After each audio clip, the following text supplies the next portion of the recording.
It's simple mathematics. I'm not an engineer. Nag-polisay ako dahil mahina ako sa math. Pero it's simple addition. So Okay. tell me if I'm wrong. So am I wrong? Itutuloy ko muna po. No, ma'am, just tell me. Kasi if I'm right, ano pang dinidiscuss natin? If I'm wrong, tell me I'm wrong, then tell me why I'm wrong. Am I wrong that dapat nag-usap sila bago magdaet?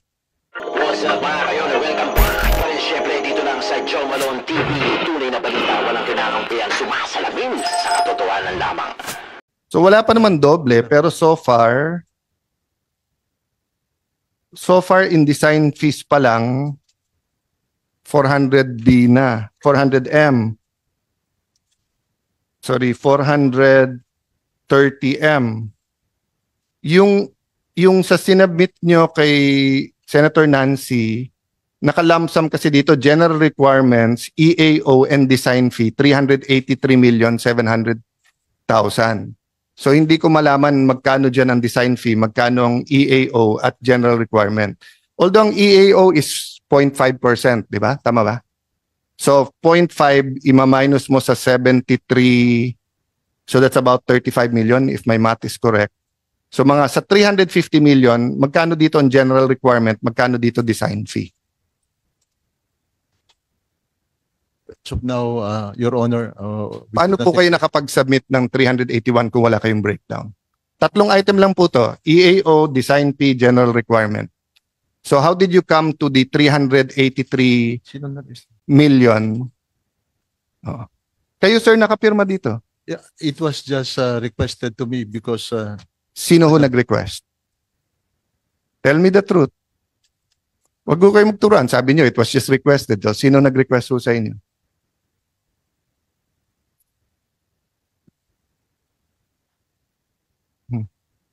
I have your letter here na kayo nakapirma. Antonio V. Molano Jr., Assistant Secretary. Oh.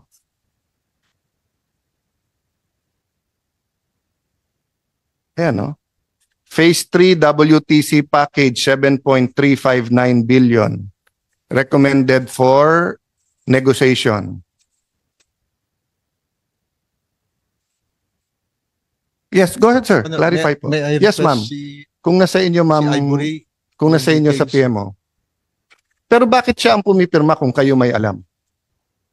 Kasi po under po kami ni ASEC Molano po, which is ang organizational chart po kasi ng DPWH, ang BSPMC Yes, but po. you do not explain it to the person signing it. Sige lang. Explain ko na lang, Your Honor. Okay po. I'm Engineer Lanchon po from DPWH.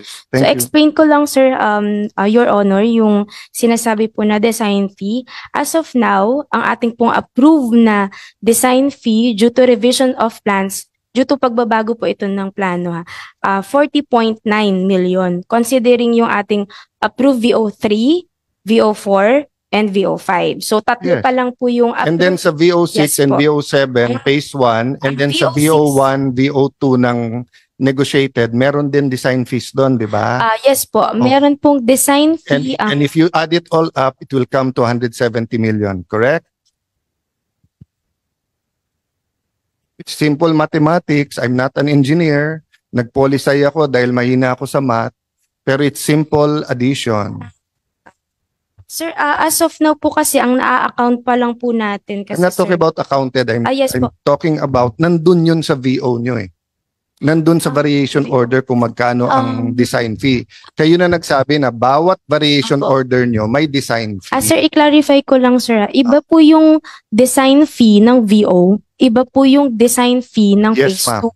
So, ang sinasabi ko Yes nga, po, ma'am, Your Honor. Opo. ang original design fee nyo, kung hindi Yes, tayo nagkaroon ng variation order, po. is 258. Yes po, 250. But dahil sa maraming variation order, Marami, umabot na tayo ng mahigit 400 million. i-correct ko lang sir, Your Honor. Yes, go ahead, po. Yung sinasabi pong dahil sa VO, ay dahil po yun sa maraming design revisions. Hindi po siya dahil sa VO. Kasi ang VO po natin, nagmumula lang po sa maraming design revisions. So kung maraming design revisions, marami po So, VO. sino nakakaalam ng design revision? Si Ma'am Soledad, ikaw? Sige, kung kaya ko pong sagutin. Sige. Ito tanong ko po sa inyo. How could we have avoided those revisions? Hindsight, looking back at all these papers na tinambak niyo sa opisina ko, avoidable, di ba? Yes or no? Sir, sa totoo po, ang ating design revisions hindi po siya na-foresee kasi ang Okay, I'll ano correct po- you there. So your answer is no. No So po. your answer is that we couldn't have avoided it. Okay, now this is my next question. If you made all the revisions before DAED, may VO ba yan at merong bang bayad? Wala. Pati EOT. Wala, di ba? Before DAED, di ba? Oh, pero hindi nyo kinausap ang Senado before DAED eh. Kinausap nyo after DAED eh. That's why nagka-VO ng 800 million. That's why nagka-EOT ka ng napakalalaki. Oh. Your Honor, pwede pong i-explain ko po yung site No. naman po. Okay. This is very technical. That's Yes why it po. will be very simple. If Opo. this was a private project, my project manager would have told me, mag-usap muna yung kliyente and yung gagawa ng design before DAED. Because before DAED, wala kang EOT, wala kang redesign fees.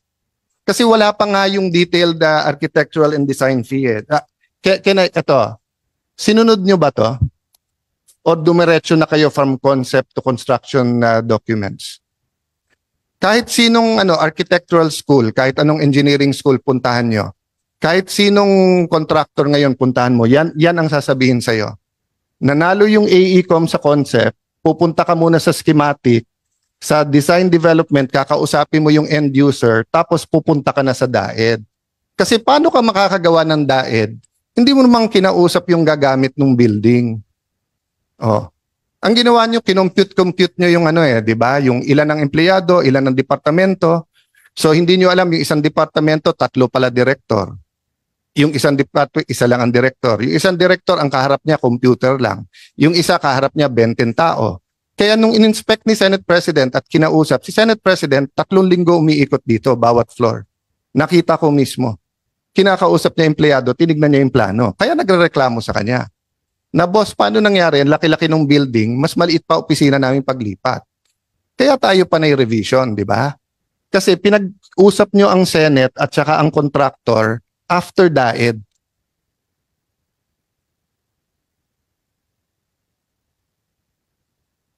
Before DAED, you do not have to pay for more plans. Kasi hindi pa nga tapos yung plano eh. Di ba ang nanalo AECOM sa concept? Concept lang yun eh. Di ba? Binid out nila, nanalo Hillmarks. Hillmarks, kukuha sila ng designer. Ang kinuha nila, idea. Ang idea, hindi kinausap ang Senado at Senate employees dahil sinabihan daw sila ng PMO, huwag kausapin. Tapusin daw muna yung DAED. Paano mo tatapusin yung DAED hindi pa nag-uusap? You were the project manager then, Mr. Aguinaldo. What do you know about this? How many consultations did you have with the senators and with the Senate staff before DAED? Tama ho ba you were the project manager from day one until mag-retire kayo?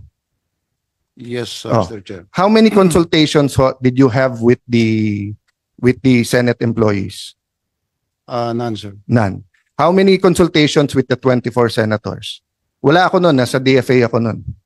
We do not have consultations with the... Oh, so as project manager, Sec Sadain, that's why I wish that Sec Bunoan was here. Hindi pa niya to panahon. Diba? And ang napakahirap maging secretary. All the way down, mahirap yan. Pero ang project manager, project management office, kahit tignan mo yung MOA, can you put the slide ng MOA? Yung memorandum, yan o. Approve the DAED plans and specifications prepared by the winning contractor for the project in coordination with the SET and define the quality control procedures for design. Yan. Designate a project management team, undertake coordination, provide necessary staff, full-time construction, etc. Kahit i-google mo yung project manager, Yusek Sadain, ang project manager, we could have gotten a private one. Ang kinuha namin DPWH kasi karangalan din nyo to na magkaroon kayo ng ganyang kagandang project. Pero anong ginawa ng project manager nyo? Ni isang consultation, wala. So nagtataka pa tayo ngayon, bakit may RDAED? Because of the RDAED, we're spending more than 1 billion more na unnecessary. So I will correct you, Engineer Lanchon. It could have been avoided. You know how? Yung sinasabi ng teenagers, usap-usap. Usap-usap. Hindi nag-usap. O tell me I'm wrong now. Tell me, Madam Soledad, hindi mo panahon to unless nandun ka na. Oh. Okay po. Because I was transferred to the buildings on July 2022 po. Hmm. Yes, sir. Ganito po yun. Every time po, yung pong, siyempre meron na pong conceptual design. Yung Yes. conceptual design pong yun, ginamit po yun para sa procurement. Tama po? Hindi po, ma'am. Wala ka pang procurement dahil wala ka pang DAED eh. Hindi, sir. So hindi mo pa alam kung ano Sir. you procured the general contractor Yes because it's po. build and design. Yes O tama po. O tama. So, Oh. conceptual design po, yun po ang basihan during the procurement. Yes. And wala pa kayo nun. Opo, wala pa po ako Oo. nun. Sa akin po, yung alam ko po, yung po, Hindi pwedeng pagkaalam mo, ma'am. Kasi kailangan dito, personal knowledge eh. Oh, Hindi sige, pwedeng akala eh. okay po, yun po ang aking, Now, if you're testifying as an expert, okay lang. Pero kung akala o tingin nyo, hindi pwede kasi nga magugulo yung hearing natin. Eh. po, personal knowledge ko po. Okay, ang personal Okay po. knowledge nyo, Personal knowledge ko po is yung from conceptual design na ginamit sa procurement. okay. Yung pong procurement is ang mga participating contractors po ay Yes. gagawa po siya ng Explain natin sa public yun, ha? opo. If this was only a build, ibig sabihin sa bidding pa lang may design ka na. Yes po. So, alam mo na yung bill of quantities, alam mo na lahat. Yes Pero po. sa build and design, meron kang framework, may Yes po. concept ka. Yes po. And based on that, you will charge for the design, but you will be the one to build it. Yes po. Okay. Okay po. And how do you build the design? Yes sir, Di ba you build the design by talking to the client? yes po. Oh, your project manager already admitted you never talk to the client. But That's why you have so many revisions. ganito. Oh, ma'am, ang RDAED nyo, tapos na? Sagutin niyo ako. Tapos na ba yung RDAED? Hindi pa. Hindi pa po. Hindi pa. Opo. Ilan buwan na? Magfo 4 years na, di ba? Yes or no? Yes po. Yes. So, mas mahaba pa yung RDAED mo sa term ng congressman. At pagka hindi natin inasikaso to, baka umabot sa term ng senador ng 6 na taon. 4 na taon na yung RDAED mo. Okay po. Na pwedeng walang RDAED kung nag-usap. That's the only point I want to make. So, Okay. tell me if I'm wrong. So, am I wrong? Itutuloy ko muna po. No, ma'am, just tell me. Kasi if I'm right, ano pang dinidiscuss natin? If I'm wrong, tell me I'm wrong, then tell me why I'm wrong. Am I wrong that dapat nag-usap sila bago mag-DAED? Dapat po Okay. mag-usap muna. Dapat, okay. Opo. Am I wrong na because hindi nag-usap, kaya maraming revisions? Sir, Kasi kung nag-usap before the DAED, hindi mo gagastusan yung yung revised plans at saka yung variation orders. po. Sir, So, correct? yes sir. So, ano pang pinag-uusapan natin, ma'am? Po Ne, yung gusto ko lang malaman muna, ma'am, kasi 2:30 na. Mahaba yung oras. bibigyan ko na po. Yes, Honor. sige. Okay po. But can you start with your point? What's your point? Am I wrong? Hindi po. Talaga po kailangan mag-usap. And talagang kung nag-usap before DAED, hindi na kailangan yung variation order. Hindi na tayo umabot ng 400 million sa design. Okay po. Okay po, Your Honor. But Okay, tama? Okay. tama po. Okay. So, yung pong hindi po para sa sa alam ko po, nagmi-meeting po meron po kaming mga meetings na kinoconduct po every week. Meron po kaming project coordination meeting every Wednesday po, which consists po ng SCP and the contractor and the DPWH. Okay, ma'am. Meron po. Kayo presidente, ako secretary ng DPWH. Sabi ng presidente, ang budget 8.1 lang, naging 8. Ang budget dapat 11 billion, naging 23. Ang sagot ko sa inyo, sir, nagmi-meeting kami every week. Sir, napapag-usapan po Hindi, doon. hindi po ma'am napag-uusapan eh. Kasi ang PMO, ang trabaho nyo, kayo ang bantay. Kayo ang technical advisor sa kliyente, sa may-ari. Opo. So kung magtatayo ako ng building sa BGC, may nanalo na contractor, kumuha ako ng PMO, I will pay the PMO 0.5 to 2.5%. It depends sa usapan. the higher it goes, nag-scale down yung fees nila. Opo. Yun ang advisor ko. Boss, usap muna kayo kasi kung hindi, titirahin ka nito sa valuation order. Boss, ayusin mo yung escalation clause mo kasi baka mamili ng bakal yan, baka lugi ka. Boss, kung may babaguhin ka pa, 5 anak mo, yung isa dalaga na, baka gusto niya ng sariling kwarto, kausapin mo na. Yan ang trabaho ng PMO. Hindi nyo trabaho sabihin na every week may meeting. Yung SCT, ilan ang consultant namin? 70. Dapat po ang consultant namin wala pang 5. Kasi ang PMO, kaya mo binabayaran. So wala pa ako nakikita sa dami na nakita kong building permit at dami kong gumawa sa Fort Bonifacio na may PMO sila and then may 70 consultants. Di ba? So, hindsight to, ma'am. Wala namang expert dito dapat sa inyo eh. So what I want to do is finish phase 1 and 2 and decide on phase 3. I cannot, if we're going to argue, when it's very clear kung saan ang mali at saan ang tama. That's why if ako mali, tell me. Kasi I'm trying to understand it, hindi ako engineer eh. Oh, pero ang turo sa akin and ang training ko lawyer to listen to both sides and then to decide for myself. At ang turo sa akin, pagka yung DAED, dapat nag-usap muna. Bakit naghihinala ang mga tao na may lagayan parati sa variation orders? You tell me. Ako, 32 years na ako sa gobyerno. Dahil siguro, Isa sa unang inimbestigahan ko, yung mga MRT, LRT. Bakit? Sasabihin ng Japan, 1 billion yung pera. Mananalo sa bid, 750 million, ang mura. And then, magva-variation order ng 10%, 825. Magbubulungan yung mga natalo. Eh kung alam namin may variation order, di sana sumalik. Nag-bid din kami ng 750. This was late 1990s. More than 25 years ago. Or 26 years ago. Ngayon, marami nang binago sa procurement law. Oh, so ang sinasabi ko ngayon, hindi ko sinasabi may anomalya, pero you have to understand why people think meron. Because kung nag-usap before DAED, we saved the government 800 million pesos. The reason we're spending that much is because we had to keep revising and we're still revising that. And I'm trying to get to the bottom of that. Diba? Can you put on the, ayan yung chart na I want to put on. Ito ang naging process natin eh. Diba? And then sometimes between project manager na ang DPWH, but minsan, even between the Bureau of Construction and Bureau of Designs, buwan bago lumalabas yung papel, di ba? opo. Oh.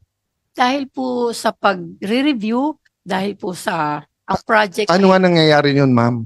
Kayo na project manager, kayo na yung procuring entity, kayo na yung ano namin, dalawang bureau, aabutin pa rin tayo ng buwan. Tapos sasabihin nyo, ang daming papeles yun. So hindi nyo ba pwedeng reviewin na magkasama? yun po ang proseso, internal process po yun ng And department. let me ask you, tama ba internal process nyo? It cost us 800 million and 852 days delay.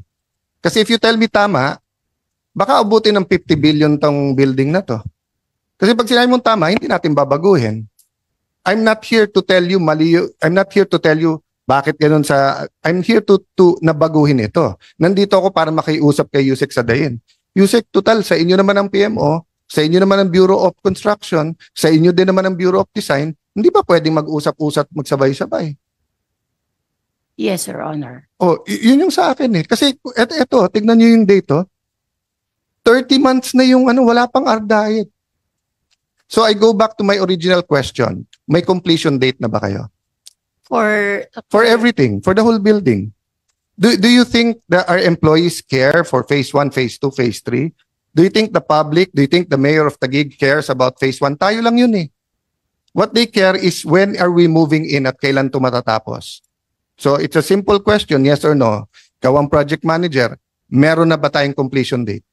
For now po, Wala pa. For now po, Your Honor, ang masasabi ko lang pong completion date kung ano pong may kontrata ang DPWH. Kaya nga, for ma'am. now. Ma'am naman, pag nagpagawa kang bahay, kukuha ka ba ng contractor na sabihin, ma'am, saka ko na sabihin sa inyo kailan matatapos, ha? Kukuha ka ba ng contractor na ganon? Kukuha ka ba ng project manager? Hindi kita sinisisi, you took over. I'm trying to find the solution. Kung hindi natin aaminin sa sarili natin na problema natin, ni wala tayong completion date, Paano tayo uusad? Wala tayong completion date. Di natin alam kung 2026, 2027, 2028. Wala pa ako sinisisi. Yung proseso pa lang ang sinisisi ko. Oh. So tama ma'am, wala pa tayong completion date. For now po, Oh, wala pa po. Wala pa. Okay. And tama ba ako? One of the reasons, eto sa inyong opisina galing to.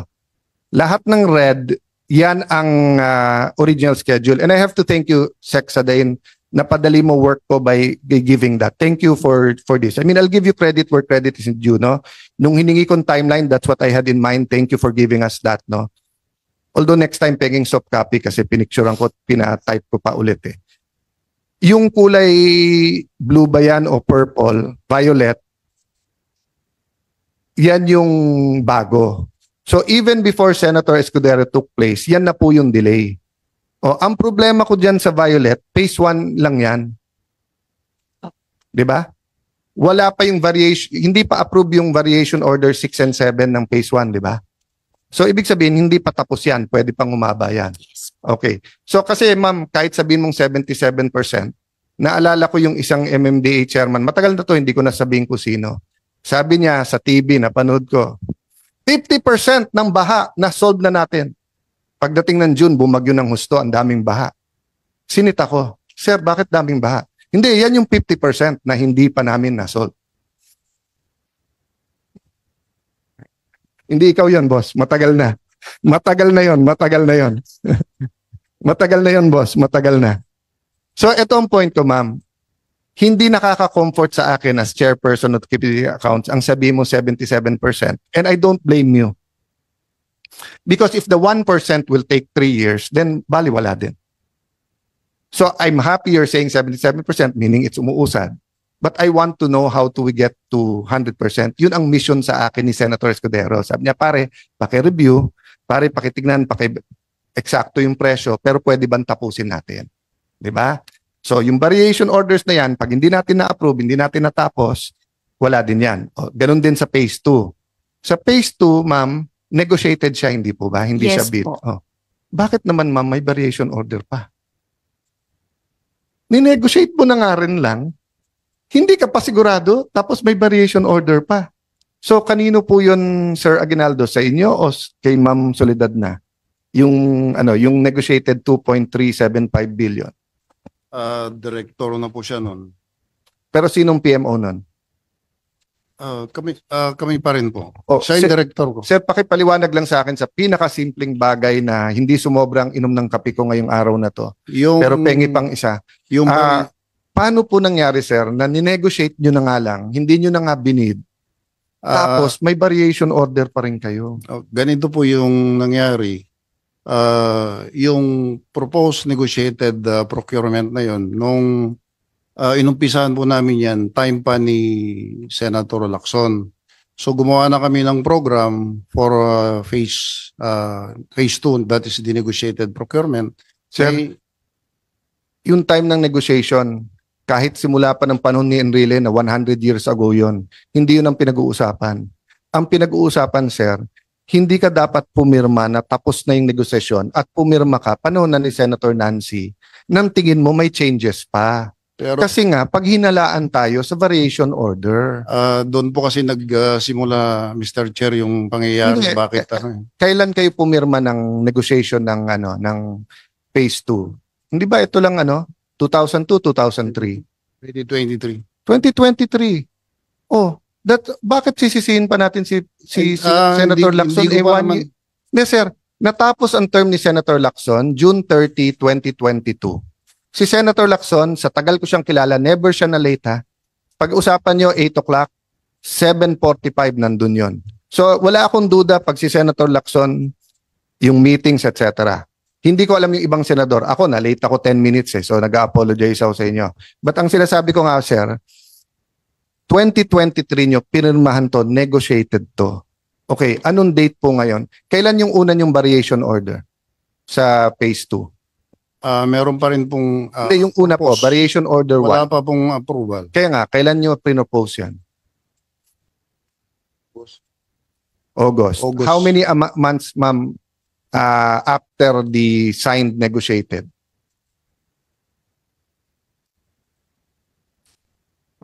5 months po, sir. Oh.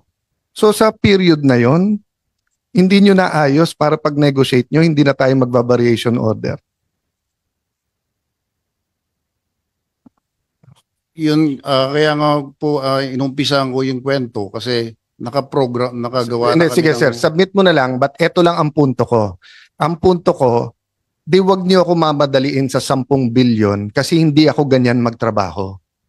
Ayokong i-negotiate to o i-bid and then every 6 months may variation order. To be fair, kaya may variation order sa mga nanonood at kaya nga may negotiated, precisely nga hindi mo naman nakwekwenta talaga lahat and everything. Pero yung iba napapasok. So katulad ngayon, di ba? Pwede bang i-approve ko yung fit out ng lahat ng iba na hindi pa natin nakakausap yung 2,000 empleyado ng Senado? Oh. So sabi nyo, sir, sana aprubahan nyo na. Paano ko aprubahan? Hindi pa natin natatanong sila. Di ba? O sinong tutulong sa akin sa project management? Kayo ang technical eh. Bakit ko kailangan ng 70 na consultants kung nagbabayad naman ako ng 0.5% sa project manager? Wala pa ako nakikita sa private. Pagpunta kong DFA, pag naging speaker ako, nung naging asawa yung, naging mayor yung asawa ko, simple lang sabi namin, kung gaano ka-efficient yung private sector, ganun dapat ang standard natin. Hindi pwedeng sabihin, pag private kaya yan, pag public hindi kaya. Bad example yon, di ba? Oh, so kasi Sexa din, one thing we have to talk to with our secretary, kaya ba ng DPWH mag-PMO? Kasi I'm sure may papayag mag-PMO for 0.5% sa private sector. May papayag. Na sila, may pangalan pa sila eh. Ang problema, alam mo, sa gobyerno versus public, sa private kasi, pag halimbawa, kumuha ko ng project manager, pumalpak, wala na silang negosyo. Pack up na sila. Eh tayo magre-retire lang. Di susunod na DPWH, susunod na senador. So yun ang problema sa gobyerno. 'Di ba? Na para tayong natural monopoly. Pero hindi tayo pwedeng ganun. Senate of the Philippine Building tong ginagawa natin eh. 'Di ba? Oh. So dahil lumalalim ang gabi at yung iba ay pwede naman pag-usapan, can I put up the 10 billion? Sir Sadena, sorry po. Dito sa page na sinabi niyong MICA. Okay. Pakilagay. Can you play muna yung interview ni Sec Sadain sa Channel 7?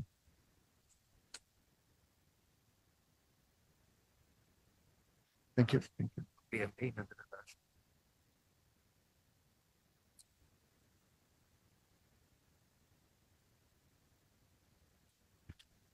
Can we play yung lang, para lang ito harapan, matanong natin si Sec kung ito pa ba yung testimony niya. Yeah. Thank you sa GMA7 sa footage. Gagamitin ko lang just to ask a question kay Sec Sadain. No? May sound ba?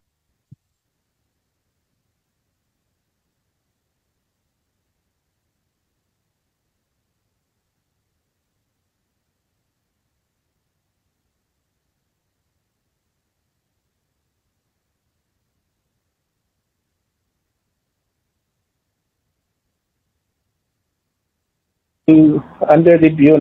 All in all, ang kalinaw ng may pondo. All in all, ang kalinaw ng may pondo dyan, yan, is only phase 1 and phase 2, which is 11.10 billion pesos. And the 5.7 is still under review ng Senate na committee team, no, with DPWH for the completion. So if you include the 5.7 to the 11.10, that's only 16.8 billion all in all. So there's no such thing as 23 billion pesos.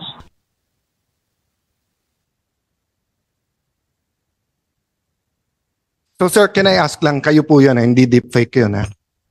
Kayo po yun. All in all, yeah, okay na. Thank you. So, are you changing your testimony or are you standing by that na 5.7 yung pondo? Mr. Chair, yung 8.6 saka 2.3, that makes the 11.1 billion for the combined phase 1 and phase 2. Yung 5.7, I was given the figure na yan ang initial estimate for the fit out, no? But eventually meron pa pala siyang pumapasok na parang to complete. No, can you go to the MICA? Yung slide nyo mismo ng DPWH ng MICA. You have a slide of the letter of Assistant Secretary Mulano. No? Kasi sir, dito sa mismong sulat ni Assistant Secretary Mulano kay Senator Maria Lourdes Nancy S. Binay, copy furnish po kayo eh. Ang nakalagay dito, kung ibibid, 8.5 billion. Kung hindi ibibid, 7.359 billion. Ang sinabi nyo sa TV, 5.7. Pero like anything else, konteksto. Ang konteksto, sinabi ni Senate President Escudero dito sa flag ceremony, OA naman ton 23 billion. Nagsalita si Senator Nancy, saan galing yung figures? Nagsalita ka, hindi aabot ng 23 billion. Eh sa mismong sulat na galing sa inyo, tama yung 23 billion. Ayan po yung sulat. Ayan po, may pirma si at copy furnish po kayo. Ang sinabi nyo 5.7 po, ang actually ang propose nyo sa amin, pag bidding 8.5. Pag negotiated 7.3. So mali ang bigay sa inyo, sir. Mali, Mr. Chair. Oh. So I think you an apology naman to the Senate. Kasi parang pinalabas nyo sa TV, sa ere namin binunot ni Senator Escudero yung pondo, tama pala kami. Pero sa TV at sa publiko, parang sinangayunan nyo si Senator Nancy na binunot. Kagabi, nag-press con si Senator Nancy, kung hindi ako nagkakamali, inamin niya na tama pala kasi BCE. Kasi 2 linggo, umiikot siya sa lahat ng radyo ang sinasabi, saan nanggaling ang pondo. Hindi naman po ako marunong mag-imbento nito. Kung ano lang yung sinabit sa akin. I mean, I know you, Sec, ha? So I know you to be a man of honor. So I'm not saying sinadya mo. I'm just saying, like Secretary Bonoan, medyo tignan naman niya yung receiving niya, ba't hindi niya pinorward sa relevant offices. Sa inyo din, medyo pagalitan mo naman yung mga taong nagbibigay sa iyo ng amount. Kasi hindi biro-biro to. Di ba? Yung nasa national news ka na parang yung Senate President at Chairman ng accounts, nag-iimbento kami ng numero. Tapos sinasabi ng former Chairman ng accounts, saan galing yung numero? Biglang sasabihin ng DPWH, sir, hindi aabot. Kasi 5.7 lang. Hindi po, sir. Mismong galing po to sa inyong opisina po. Can you clarify that? I please? stand corrected, Mr. Chair, and we seek apology for that figure. Not to me. It's more to the institution and it's not for anything else but for simply giving the wrong facts, di ba? Can you put on this slide yung sa 10 billion?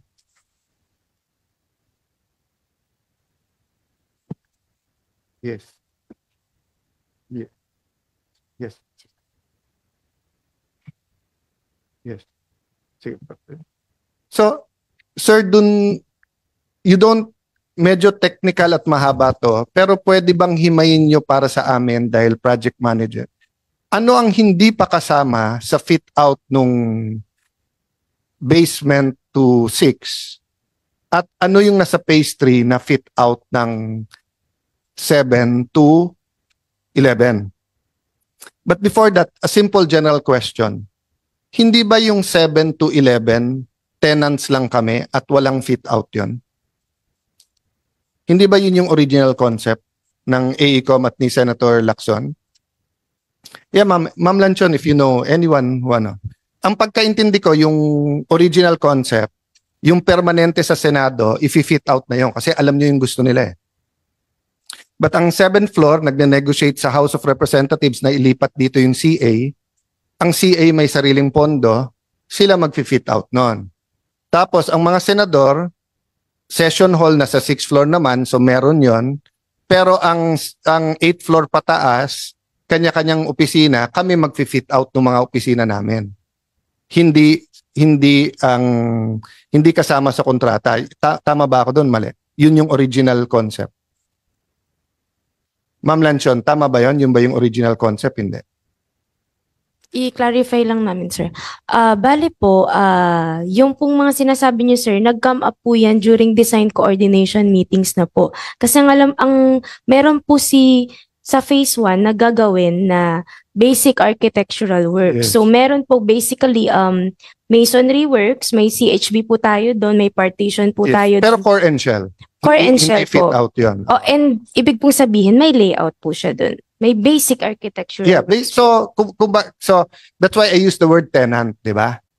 So kung pupunta ako sa BGC ngayon, tapos rerenta ako ng opisina, may hallway 'yon, merong labas ng elevator, etc. Pero kung sasabihin ko kailangan ko ng 500 square, papakitaan nila ako ng 500 square na vacant, ako na maglalagay kung 10 cubicle. Kung kailangan kong 350 square, papakitaan nila ako ng 350 square.